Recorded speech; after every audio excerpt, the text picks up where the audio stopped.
We've been living in our RV for a full year already. It doesn't feel like it. It does. Do you think it does? No, not at all.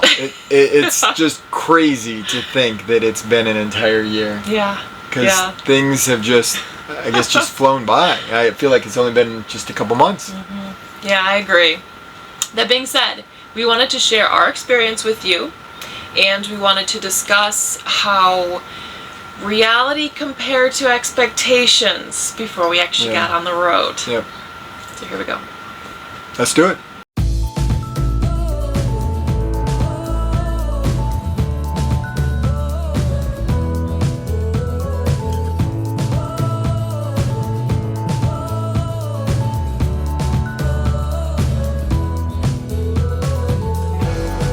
There are so many different things that go into full-time RV living that we're just going to touch on a handful of topics. We're just really going to scratch the surface, to be honest. So the first thing we want to talk about is memberships. There's a lot of different RV memberships out there between Good Sam, Passport America, Harvest Host, Boondockers Welcome, things like that. And I don't think you need every membership, and definitely not to start.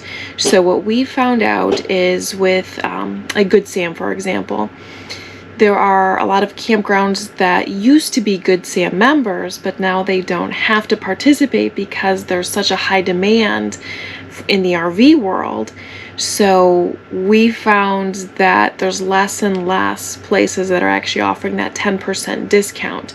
Also keep in mind that campgrounds are allowed to advertise on Good Sam's website, and I think they do the same for Passport America.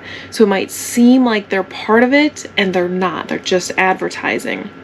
So one of the things with Passport America that a lot of people complain about is that there's a lot of blackout dates. So whether it's a holiday, whether it's a weekend, whether it's busy season, something like that, they're going to say, no, you can't use your discount. This is a blackout date. Now with Harvest Host, as of right now, I think they're charging about $129 a year to be a member. So if you like to boondock and you're fine not having any hookups, because most of those Harvest Host locations don't have any hookups, and if you like going to unique places like wineries and alpaca farms and, you know, golf courses and breweries, and there's different places like that where you can just hang out on the property and the parking lot. If you like that kind of thing, that might be worth your while, but otherwise it might not be beneficial if you're only going to stay there a couple nights a year, because they also expect you to buy something from that that company. So whether you're buying a bottle of wine, whether you're buying some alpaca mittens, you know, so that cost gets added on top of that annual membership that you have. So just some things to keep in mind before you start buying all those memberships. What a more gorgeous time to be sitting here and enjoying the weather and to talk to you about living full-time for a year. So for us, I would say probably the number one thing that I have noticed that is really hard to be able to get a good grip on is slow down. Whether you're on the road and driving and it's a travel day, slow down. You don't need to go 80, 75, you know, sometimes even 70 miles per hour depending on what the speed limit is. I typically go, you know, 5, maybe 10, 12 miles per hour below the speed limit, and I have never once felt like I was driving too slow and I was going to be injuring myself, my family, or anyone else by doing that too. The most important thing about RVing is to get out, see the land, see the scenery, see people, and just have fun. One of the things that we've noticed is that we'll rush. Like, we have to do this and this and this and this because we're already there, so let's just get all these things done. Yep. And then you start to get that anxiety. I have to hurry up and go. No, I can't sit here and enjoy this scenery because I need to get to the next place. And then you push yourself past lunchtime, and so now everyone's getting hungry. So it kind of becomes this snowball effect where you're not really enjoying things as much because you're so focused on just trying to do so much instead of just taking a step back, slowing down, saying, no, this is, like Ryan said, this is what I really want to do. Let's focus on this. Let's take a breather. If we have time and energy, then we can go do this other thing. If not, there's always next time. True. Health insurance is a huge topic when you're living in your RV full time, because you don't have the same options that you do when you're, settled in your sticks and bricks and you have that full-time job that maybe offers you insurance. So there are a few options that are out there. One of the ones that some people use is, it's not a traditional health insurance plan, but it's a share program. So it follows the same concept, but things have different names. So they still have a monthly premium for you and your family. They still have a deductible. Again, everything just has a different name to it. And there's also a website that we went to called RVer Insurance. I'll put the link down in the description so you can check that out. There are licensed agents that can help you find coverage if you're traveling in your RV, either full-time or part-time. So there are a couple options out there. It's just kind of thinking outside the box. So my second important tip would be, it's not that bad. When you're traveling around, something's gonna break, something's gonna happen, and you're gonna look and be frustrated and be irritated. It's gonna be pouring down rain. 2 days ago, we came in, it was downpouring monsoon type of weather, and it was just gonna stink. Having to back up the truck, having to back up the trailer attached, and get things situated with 2 dogs and a cat in the back of the truck, and having to move everybody inside, and having just traveled 150 miles. I have a hard time telling myself it's not that bad. Now, this is my advice. I don't always listen to it. Ange could say for a fact is that I have a harder time with this because I feel like, oh my gosh, I gotta fix this, or it's gonna be miserable. I'm gonna get soaking wet. The rig's gonna get wet. We're just gonna have to dry everything out. It's never gonna get fixed. Everything's gonna be problematic. And it's hard to be able to remind yourself it's really not that bad, because things will dry out, the sun will come out, and everything will be fine, and you'll enjoy. Can't live full-time in your RV without talking about maintenance. Yeah, so, I mean, there's so many different things you can get involved with when it talks about maintenance-wise. I think the biggest thing to start off with is outside your rig. So everything's moving around. So I like silica lubricant. It's my favorite. I think it works the best for your rubber seals, for your stabilizers, anything that moves. I'd recommend silicone lubricant. I go up on the roof, so they have a ladder for a reason. I walk around the roof. I will go around, I will check everything, make sure the AC covers are nice and tight, being able to make sure that the seals look good, everything seems to be okay as far as there. Checking the tires, make sure there's no screws or nails that's in there. I make sure that the tire pressures are okay. The bike racks, I make sure that the bike rack is nice and secure on the hitch. When we're leaving, I know you do some maintenance checks as well too. I just check to make sure the brake lights work. Yeah. So I figure that's pretty important. It's really important. So just before we're about to take off, Ange makes sure that nothing is but left behind, and then she will look at the brake lights. And then heading inside the rig, I know we do a lot there. Yeah, the main things are probably just cleaning out the AC filters, especially when we're running the AC daily. We'll try to clean them out maybe every couple weeks. Yep. And then I'm always on the lookout for water. So if there's water pooling somewhere, if there's water dripping down the walls, luckily we haven't had that happen, but you just want to make sure water's not coming in, because water's going to do some major damage. So clean it up when you see water and just make sure that it doesn't keep coming back. RV accessories actually can be a lot of fun to buy. When we go to Camping World, it's actually like exciting. You're like, oh, they have this cute thing here and this cute thing here, and oh, this thing is really cool. I'm sure I could use this, and you just want to grab like one of everything because it's so cool, and you think so many things are so handy, but I'll tell you, they can be a little bit of a waste. you know, and you can spend a lot of money. And if you have a ton of money, okay, fine, buy one of everything. But for the rest of us, you find you don't need it. And all those fun little gadgets and stuff, you might not even use them all. So stick with the basics. So let's talk about the essentials. What you have to take off in your RV. It's the first thing. So first thing for me, automatically, which luckily comes with the RV most of the time, is you gotta have electricity. So you gotta make sure that you have that cable on there.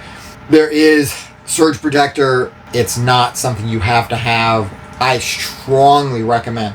So second thing would be water hose with a water filter. Okay, so I think sewer hose you need. Number 3. Like to have would be a surge protector, extension for your water hose, and extension for your electrical cord. Probably levels. Yeah, so some type of leveling. And that could be the little blocks. You can have easily the blocks to build up. I found for us, the Anderson levelers, you roll up on. It's a lot easier to be able to have. So, you know, something below your stabilizers, you know, plastic or wood. Adaptivity and flexibility. Mm-hmm. Let's talk about it. Yeah. They're keys when you're living in an RV, because there are times that campgrounds will undergo maintenance. There'll be some storm, and maybe you can't have your campsite. And so now you have to go somewhere else. Maybe some stop you really wanted to do, something's going on. Again, maybe it's closed down for some reason, something happened, or maybe someone in your family is sick. Yeah, a loved one or pet. You know, even if you got pets like we do, you know, one of them can be sick, and and your plans can have to be completely changed, and you have to be able to just adapt to it and make sure that you know, it's not always going to work out, but it will eventually. You'll eventually get to doing what you want to do. Yeah, you have to realize that things are not always going to work out the way you want it to. It's life. It is. Let's be honest. It never works out the way you want to. And it's even harder when you're moving your house around, and you want it to all go smoothly and all go perfectly. And that's why we're doing this, and that's why we want to. And it is why we want to. But, you know, you just have to realize that it's not always going to be that. Plans change. Yeah. Just accept that it's going to happen at some point. Things can be perfect for a while, but they will not be that way forever. But the thing is, you can come back to it. The national parks aren't going anywhere. So if you can't do something right now, then you know what? Maybe next year, maybe 2 years, you can, whenever it is, you can always come back to it, plan a trip where you can hit all those things that you missed. Life goes on. You will make a million other memories, and I think you will still have fun and enjoy life on the road. Agree. And I think that when you're traveling full-time RVing, you gotta have a budget. Luckily, my wife is amazing when it comes to Excel, and I think that would be my recommendation, is to listen to whoever is the better financial planner. And I think part of it goes into just to get a rough idea of what this is going to cost you. What you could do is look around you. So whatever state you're living in, look around you and say, okay, if I were to go to this campground just down the road and I want to stay for a week, how much would it cost me? And go through the whole thing, because some sites will say, oh, it's only $20 a night, but then there's a $7 daily fee, and then there's this, you know, tourist tax, and then there's all these other fees that get added at the end that you don't see at the beginning. So actually just plug the numbers in. Just say, hey, I want to stay here 7 nights. How much is this going to cost me? And then put that in Excel. And then in the next cell, say, okay, well, what's a campground that's 100 miles away? How much will that one cost me? And you'll get an idea of how much it's going to cost if you just start plugging those numbers in. Now, if you're staying at a popular place or one of those big like Jellystone resort type places, they're going to cost more. So when we went to Acadia, we were spending almost $90 a night.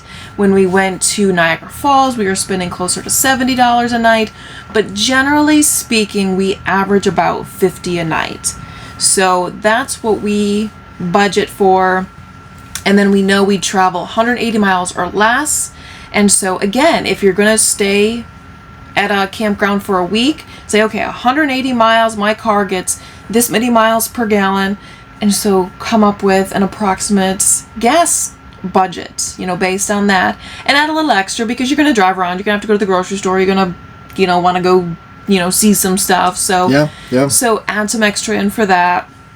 And then whatever groceries you're spending now, you're probably going to be spending when you're on the road. So, start keeping track of that now. If you don't have a budget now, start now so you have at least a little bit of, building blocks that you can work with. Same with if you have pets, if you have kids, how much do they cost you every month? Because, for us, we spend about $100 on animals, and that's if they don't get sick.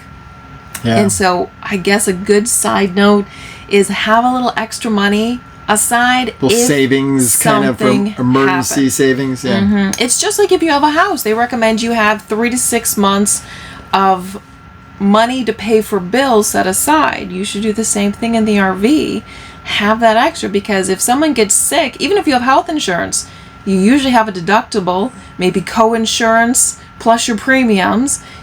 Same with the animals. I don't know if you have pet insurance or not, but it's a large chunk of money that you didn't expect.